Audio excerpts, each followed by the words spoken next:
इस पाठ में हम बोर्ड में पूछे गए मोस्ट आईएमपी क्वेश्चनों का अध्ययन करेंगे, जो कि 2024-25 नया पैटर्न के अनुसार आया है। उसके अनुसार हम लोग अभ्यास करने वाले हैं। पाठ 8 वित्तीय संचालन विभाग ए पहले देखते हैं। पहला है पूंजी ढांचा। ये मालिकी पूंजी और किसका मिश्रण है? देना का, बी लेना का, सी संपत्ति का, डी जामीनगिरियों का। तो इसके अनुसार क्या आएगा? ऑप्शन ए आता है, ऑप्शन ए देना का। दूसरा ऑप्शन है कुल कार्यशील पूंजी किसे कहते हैं? ऑप्शन ए कुल स्थिर संपत्ति, ऑप्शन बी कुल चालू संपत्तियां, ऑप्शन सी कुल स्थायी संपत्ति, ऑप्शन डी कुल बिन चालू संपत्ति। तो इसका आंसर आता है ऑप्शन सी कुल स्थायी संपत्ति, इसका आंसर आता है। तीसरा है क्वेश्चन देखते हैं। तीसरा क्वेश्चन हमारे पास है यहाँ पर शुद्ध कार्यशील पूंजी के विचार के संदर्भ में निम्न में से कौन सा विधान सही नहीं है? ऑप्शन ए चालू उत्तरदायित्वों की तुलना में चालू संपत्तियों में वृद्धि, ऑप्शन बी व्यवसायिक इकाई की तरलता की स्थिति नहीं दर्शाता है, ऑप्शन सी कार्यशील पूंजी के लिए उचित मापदंड प्रदान करता है, ऑप्शन डी चालू उत्तरदायित्व में वृद्धि शुद्ध कार्यशील पूंजी में वृद्धि नहीं करती है।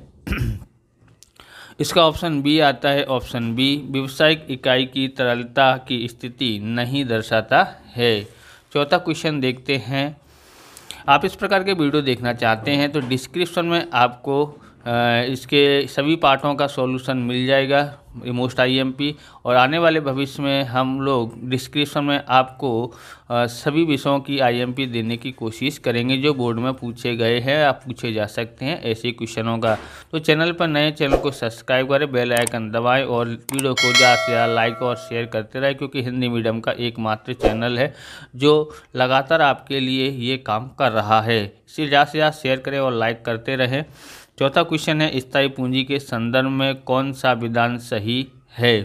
पांचवा है, ऑप्शन ए है 5 वर्ष या उससे अधिक समय के लिए व्यवसाय में नियोजित रहती है, ऑप्शन बी देनदार लेनी हुंडी बैंक शुल्क आदि घटक हैं, ऑप्शन सी तरलता का मात्रा नहीवत है, ऑप्शन डी विनियोग सरलता से वापस लिया जा सकता है।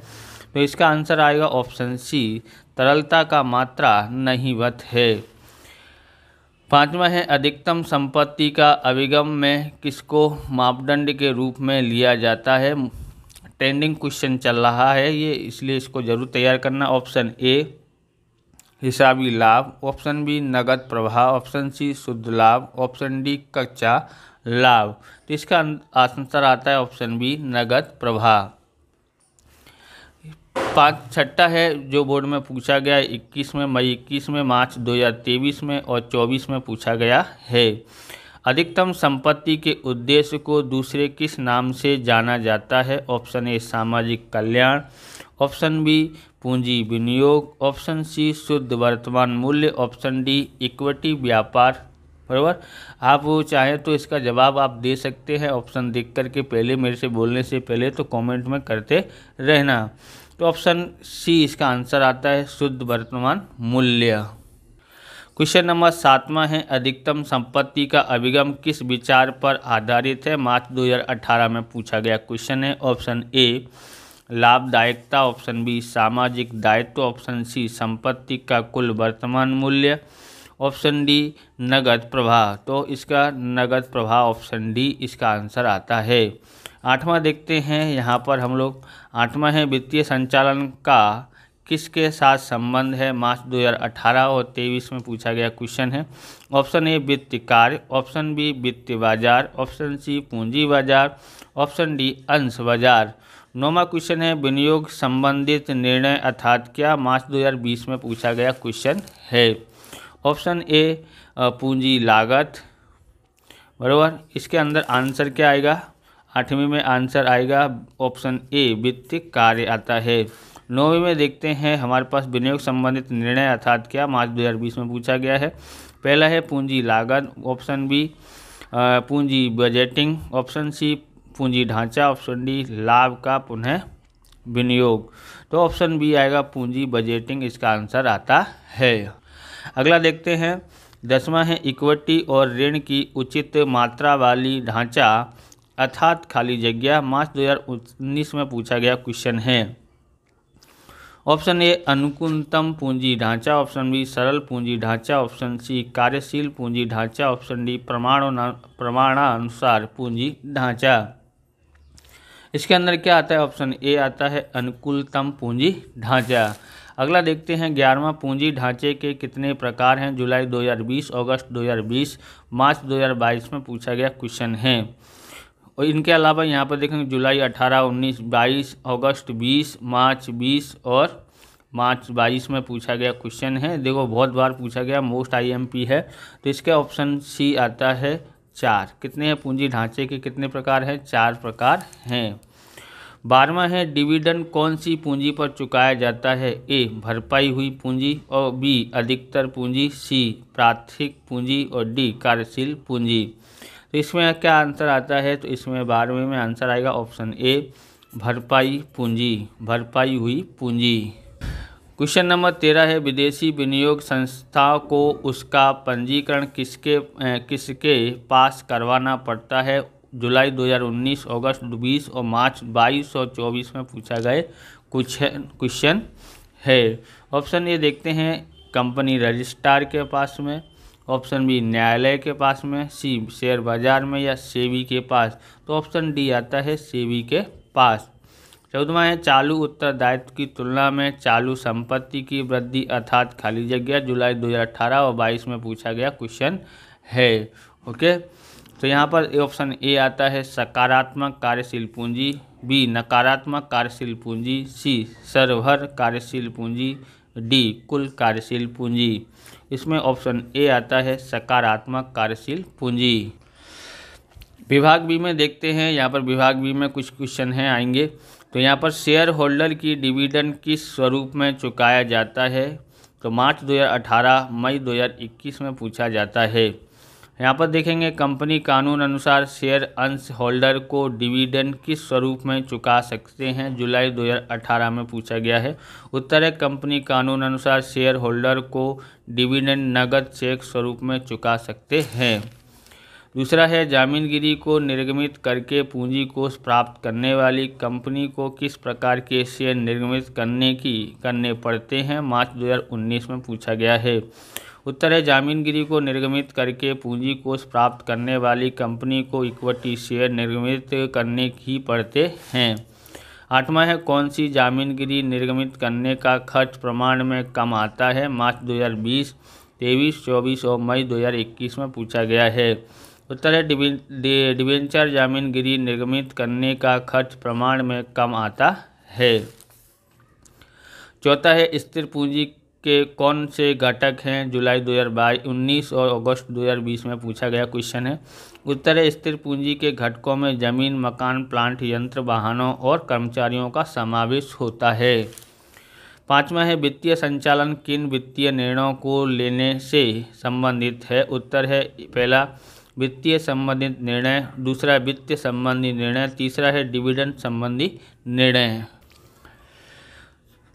छठा है जिसमें कार्यशील पूंजी का निवेश हो उन संपत्ति में घिसाई की गणना क्यों नहीं होती है? मार्च 2022 में पूछा गया है। उत्तर है जिसमें कार्यशील पूंजी का निवेश हो उन संपत्ति का स्वरूप लगातार बदलता रहता है जिससे उन पर घिसाई नहीं गिनी जा सकती है। अगला क्वेश्चन देखते हैं, हमारे पास है 7वां वित्तीय संचालन किन वित्तीय निर्णयों को लेने से संबंधित है? उत्तर आप इसमें देख लेना। पूंजी ढांचा किसका बना हुआ है? तो उत्तर है पूंजी ढांचा पूंजी प्राप्ति के विविध स्थान जैसे कि इक्विटी अंश, प्रेफरेंस अंश, डिवेंचर, सुरक्षित कोष और ऋण कोष से बना हुआ है। ये 2 नंबर का क्वेश्चन था इसलिए इसका आंसर नहीं लिखा हुआ है बराबर। 8वां क्वेश्चन है विदेशी विनिमय संस्था को किसके पास अपना पंजीकरण करवाना पड़ता है? उत्तर है विदेशी विनिमय संस्था को सेबी के पास अपना पंजीकरण करवाना पड़ता है। 9वां है द्रव्य बाजार के साधन की परिपक्वता की अवधि कितने समय के लिए होती है? मार्च 2023 में पूछा गया क्वेश्चन है। उत्तर है द्रव्य बाजार के साधनों की परिपक्वता की अवधि 1 वर्ष या उससे कम समय के लिए होती है। 10वां है डिपोजिटरी की सेवाएं किसके द्वारा प्राप्त होती है, मार्च 2023 में पूछा गया है। उत्तर है डिपोजिटरी की ग्राहकों को उनके प्रतिनिधि या एजेंट जैसे मध्यस्थों द्वारा सेवाएं प्रदान करती हैं, जिन्हें डिपोजिटरी पार्टिसिपेंट कहते हैं। तो विभाग सी के मोस्ट इम्पोर्टेंट क्वेश्चन देखते हैं, बोर्ड में सबसे ज़्यादा कौन सा क्वेश्चन पूछा गया है देखें। तो कार्यशील पूंजी अर्थात व्यवसाय में चक्रीय घूमती हुई पूंजी समझाइए, मार्च 2018 और 23 में पूछा गया है। उत्पादन चक्र अर्थात क्या, जुलाई 2019, 22, अगस्त 20 और मार्च 22 और 24 में पूछे गए क्वेश्चन हैं। तो जब भी प्रश्नोत्तर याद करते हो तो आपको ध्यान में पैटर्न रखना है। अगर आपने समझो 2025 में दिया गया है, पेपर दे रहे हो, तो आपको कौन कौन से, तो 2019, 2021, 2023 इनके जो भी ये बोर्ड में जो भी पूछे गए हैं उन क्वेश्चनों को अवश्य पढ़ के रखना, ये आपके लिए मोस्ट आईएमपी है। अगर 26 में देते हो तो समझो तो आपके लिए सम संख्या होनी चाहिए, जैसे 2018, 2020, 2022, 2024, ये पैटर्न आपको ध्यान में रखना है। ओके, यहाँ पर देखते हैं तीसरा क्वेश्चन है कुल कार्यशील पूंजी तथा शुद्ध कार्यशील पूंजी में अंतर लिखो, मार्च 2019 में पूछा गया क्वेश्चन है। चौथा है स्थिर पूंजी वह पर असर करते 4 परिबलों को बताइए। 5वां है आदर्श पूंजी ढांचा अर्थात क्या, मार्च 2020 में पूछा गया है। 6ठा है मालिकी के अधिकतम आर्थिक कल्याण का उद्देश्य अर्थात क्या। 7वां है निवेश के संबंध में निर्णय को प्रभावित करने वाले कौन से तत्व हैं। 8वां है पूंजी ढांचा मालिक की पूंजी तथा ऋण का मिश्रण है, समझाइए। विभाग डी में ये क्वेश्चन है, आप ध्यान से देखेंगे, बरोबर। वित्तीय संचालन का महत्व समझाइए, मई 2021 में पूछा गया है। दूसरा है कार्यशील पूंजी को प्रभावित करने वाले तत्वों की जानकारी दीजिए, कोई भी 6, मार्च 2018, 22 और 23 में पूछा गया क्वेश्चन है। तीसरा है वित्तीय संचालन के उद्देश्य को समझाइए, मार्च 2020 और 23 में पूछा गया क्वेश्चन है। चौथा है आदर्श पूंजी ढांचे के लक्षणों को समझाइए, मार्च 2019 में पूछा गया है। 5वां है कुल कार्यशील पूंजी तथा शुद्ध कार्यशील पूंजी के बीच में अंतर स्पष्ट कीजिए, 4 बार पूछा है, यानी मोस्ट आईएमपी है। जो 2 या 2 से अधिक बार पूछे हों तो वो अवश्य याद करें। 18, 19 और अगस्त 20 में, मई 21 में पूछा गया है। 6ठा है स्थायी पूंजी की आवश्यकता को प्रभावित करने वाले तत्वों को समझाइए, कोई 6, जुलाई 2019 में पूछा गया है। 7वां है अंतर लिखो स्थायी पूंजी और कार्यशील पूंजी, जुलाई 18, 22, अगस्त 20, मार्च 20 और 24 में पूछा गया है। 8वां है पूंजी ढांचे को प्रभावित करने वाले आंतरिक तत्वों को समझाइए, मार्च 2019 में पूछा गया क्वेश्चन है।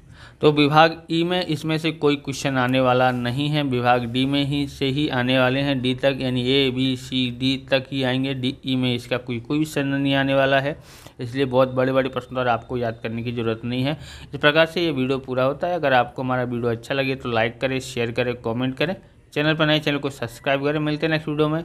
जय हिंद, जय भारत, वंदे मातरम।